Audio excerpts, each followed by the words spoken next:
So వాడు వేసిన question కూడా ఇప్పుడు మళ్ళీ పోస్ట్ రాలేదు కాబట్టి డీమ్ టు ఆన్సర్గా ప్రకటిస్తున్నాను.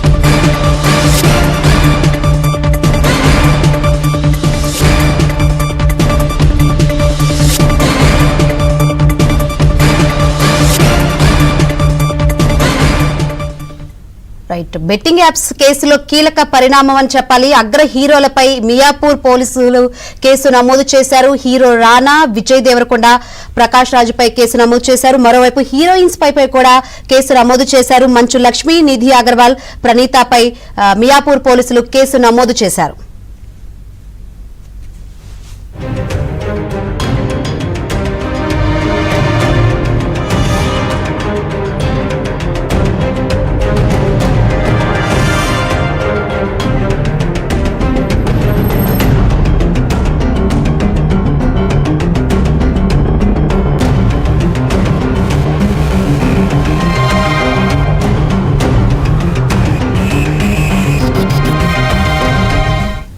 రైట్, బెట్టింగ్ యాప్స్ కేసులో ఇప్పటి వరకు ఇన్ఫ్లుయెన్సర్ పై కేసు నమోదైంది.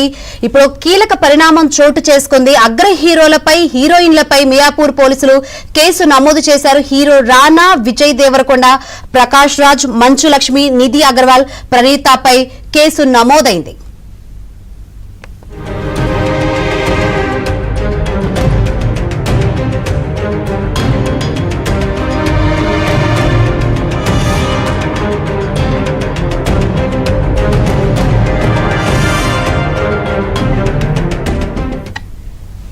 రైట్, మరిన్ని వివరాలు అందించేందుకు మా ప్రతినిధి ప్రవీణ్ సిద్ధంగా ఉన్నారు. ప్రవీణ్, బెట్టింగ్ యాప్స్ కేసులో కీలక పరిణామం చోటు చేసుకుందని చెప్పాలి. ఇప్పటి వరకు ఇన్ఫ్లుయెన్సర్ పై కేసు నమోదు అయిన పరిస్థితులు అయితే కనిపిస్తుంది. ఇప్పుడు హీరోలు, హీరోయిన్స్ పై కూడా కేసు నమోదైంది. ఏంటి దీనికి సంబంధించి అప్డేట్స్? ఇప్పటికే బెట్టింగ్ యాప్ల పైన ఇటు సైబరాబాద్ పోలీసులు కావచ్చు, హైదరాబాద్ పోలీసులు పూర్తి స్థాయిలో నిఘా పెట్టడం జరిగింది. సోషల్ మీడియా వేదికగా ప్రధానంగా ఫేస్బుక్ కావచ్చు, ఇన్స్టాగ్రామ్ కావచ్చు, ఇతరత్ర సోషల్ మీడియాలో ఎక్కువగా ఈ పోస్టింగ్లు పెడుతున్నారు. బెట్టింగ్ యాప్లను ప్రమోట్ చేస్తూ చాలామంది సినీ ప్రముఖులు కావచ్చు, సోషల్ మీడియా ఇన్ఫ్లుయెన్సర్స్ ఎవరైతే ఉన్నారో వారు బెట్టింగ్ యాప్ల ద్వారా డబ్బులు పొంది ఆర్థికంగా వాళ్ళు లబ్ధి పొందిన తర్వాత ఈ బెట్టింగ్ యాప్లు అనేది ప్రమోట్ చేస్తున్నారు. ఈ నేపథ్యంలో మియాపూర్ పోలీస్ స్టేషన్లో కొద్ది నిమిషాల క్రితమే ఎఫ్ఐఆర్ నమోదు చేయడం జరిగింది. ముఖ్యంగా ఇందులో సినీ ప్రముఖుల పాత్ర ఉందనేటువంటి అంశాన్ని కూడా గుర్తించడం జరిగింది. ఇప్పటి వరకు కేవలం చిన్న స్థాయి నటులు మాత్రమే ఈ కేసులో ఉన్నారు. కానీ ఇప్పుడు హీరోలు కావచ్చు, హీరోయిన్ల పాత్రకు సంబంధించి కూడా పోలీసులు అయితే మాత్రం కొన్ని ఆధారాలు సేకరించిన తర్వాత ఇప్పటికే మియాపూర్ పోలీస్ స్టేషన్లో ఎఫ్ఐఆర్ నమోదు చేసినటువంటి పరిస్థితి కనపడుతుంది. ఇందులో దగ్గుబాటి రానా, మరోవైపు ప్రకాష్ రాజ్, విజయ్ దేవరకొండపై కూడా మియాపూర్ పోలీసులు కేసు నమోదు చేశారు. గతంలో